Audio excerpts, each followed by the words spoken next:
வணக்கம். அஞ்ஞான கிறுக்கனில் இந்த சென்ற பகுதியோட இது ஒரு தொடர்ச்சி தான். அதாவது நம்ம பேப்பர் போனோம், இதுலேயே பேப்பர் நியூஸை நம்ம பார்த்துக்கிட்டு இருந்தோம். இந்த பேப்பர் நியூஸில் பார்த்திங்கன்னா திருப்பி அதனுடைய தொடர்ச்சி வந்து டெய்லி பேப்பரில் வந்து ஒரு 10-12 நியூஸ் வந்து அந்த மாதிரி வந்துக்கிட்டே இருக்குது. அப்போது இதுக்கு வந்து சட்டசபையில் இந்த மசோதா நிறைவேற்றி இந்த மரண தண்டனை இல்லை வந்து ஆயுள் தண்டனை, இவ்வளவு லட்சங்கள் அவ்வளோ லட்சங்கள் ஃபைனு, அப்புறம் வந்து இந்த சர்டிஃபிகேட்ஸ் எல்லாம் வந்து செயலிழக்கப்படும் அப்படிலாம் நிறைய சட்டங்கள் போட்டுட்டு இருந்தாங்க.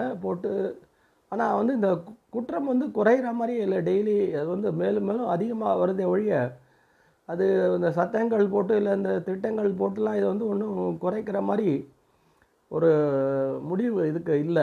அப்போ இதுக்கு என்ன பண்ணலாம் அப்படின்னு பார்க்கும்போது இது வந்து ஒரு பழைய வழியை தான் நம்ம வந்து திரும்பி போக வேண்டிய ஒரு நிர்பந்தம், நம்மளுக்கு நிர்பந்தம் இல்லை, அந்த பழைய வழியை தான் திருப்பி கடைப்பிடிக்கணுமோ அப்படின்ற ஒரு கட்டாயத்துக்கு நம்ம வந்தாச்சு. பழைய வழின்னா ஒன்றும் இல்லை, நம்ம முன்னோர்கள் வந்து நம்ம பாரத பண்பாடும் சரி, கலாச்சாரமும் சரி, இல்லை நம்ம தமிழ் மரபும் சரி, கலாச்சாரமும் சரி, ஒரு கட்டுக்கோப்பான ஒரு வாழ்க்கை, அதாவது அவங்க படிப்பை வந்து மறைமுகமாக ஒரு விஷயத்தை சொல்லி கொடுத்தா கூட, அது இந்த மாதிரி ஹிஸ்ட்ரி, ஜியாகிரஃபி, சயின்ஸுன்னு ஓப்பனாக சொல்லி கொடுக்கலன்னா கூட அந்த வாழ்க்கை கல்வியோடு சேர்த்து அந்த விஷயங்களை சொல்லி கொடுத்தா கூட அந்த அடிப்படைன்னு பார்த்திங்கன்னா அந்த ஒழுக்கம், ஒரு கட்டுப்பாடு, பெரியவர்களை மதிக்கிறது, மனக்கட்டுப்பாடு, உள்முகமாக திரும்புதல் எப்படின்றது நம்மளுடைய பாரத தேசம் எங்கும், அதாவது கன்னியாகுமரியிலேருந்து காஷ்மீர் வரைக்கும் பார்த்திங்கன்னா எல்லா ஒரு இதுலேயும் வந்து ஒரே விதமான ஒரு கட்டுக்கோப்பான ஒரு வாழ்க்கை. அதாவது அவன் படிக்காத பாமரனாக இருந்தால் கூட இந்த கடவுளுக்கு பயப்படுறது, மனசாட்சிக்கு பயப்படுறது, அப்புறம் வந்து அந்த காலத்து பாமரத்தனமாக இருந்தால் கூட இப்படி செஞ்சாக்க சாமி கண்ணை குத்திடும், பொய் சொல்லக்கூடாது, இது நம்ம சந்ததியை பாதிக்கும் அப்படின்ற மாதிரி ஒரு ஒழுக்கத்தோடு கூடிய ஒரு இதை வந்து கட்டமைச்சிருந்தாங்க நம்ம முன்னோர்கள். இப்போ அந்த கட்டமைப்பை வந்து அது வந்து பகுத்தறிவுன்னு சொல்லிகிட்டே வந்து முழுக்க நம்ம சீரழிச்சிட்டோன்ற மாதிரி தான் ஒரு நிலைமை இப்போது. இப்போ வந்து இந்த படிப்பை வந்து வெறும் வயிற்றை வளர்க்குறதுக்கு அப்படின்ற நோக்கத்தில் கொண்டு வந்துட்டு அது அடிப்படையாக கொடுக்கக்கூடிய அந்த ஒழுக்கம், பண்பாடு இதெல்லாம் வந்து எல்லாத்தையுமே தொலைச்சிட்டு நிற்கிறோம் அப்படின்றது தான் ஒரு நிதர்சனமான ஒரு உண்மை. அதாவது வந்து ஒரு படித்தவனோட ஒரு படிக்காதவன் கூட ஒரு மனக்கட்டுப்பாடோட ஒரு பயத்தோடு இருந்த இந்த சமூகத்தை காப்பாற்றக்கூடிய ஒரு நிலைமை.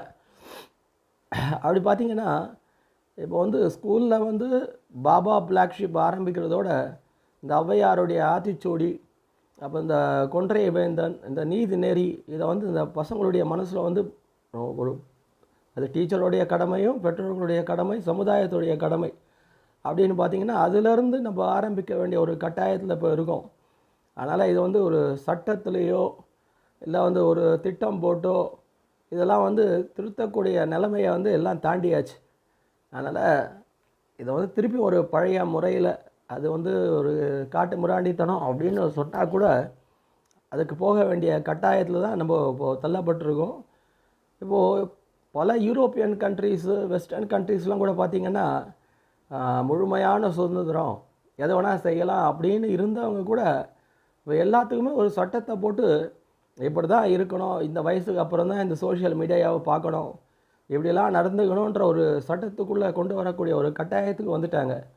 அப்படி இருக்கும்போது நம்ம ஏன் அந்த பழைய முறையை கட்டுப்படுத்துறது பழைய முறையை ஏன் திரும்பக்கூடாது அப்படின்ற ஒரு கேள்வி வருது. இப்போ நம்ம கண் முன்னாடியே, பெற்றோர்களுடைய கண் முன்னாடியே நம்ம குழந்தைகளும் நம்ம வருங்கால சந்ததியும் வந்து நாசமாக போகிறத வந்து நம்ம பார்த்துக்கிட்டு இருக்கக்கூடிய ஒரு இக்கட்டான சூழலிருந்து தப்பிக்கணும்னா திருப்பியும் எவ்வளோ இங்கிலீஷ் முக்கியம், அந்த மாதிரி ஒரு நன்னறி, ஒரு பண்பாட்டை புகுத்தக்கூடிய ஒரு இதுலேயும் நம்ம வந்து இந்த பேரண்ட்ஸு, இந்த ஆசிரியர்கள், இவங்க தான் அதை வந்து ஸ்ட்ரெஸ் பண்ணி ஒரு மீடியாஸ் அவங்கக்கிட்ட ஒரு இது பண்ணி கொண்டு வர வேண்டிய ஒரு கட்டாயத்தில் நம்ம இருக்கோம். இதோட தொடர்ச்சியை வந்து நம்ம அடுத்த இதுலேயும் பார்க்கலாம். நன்றி, வணக்கம்.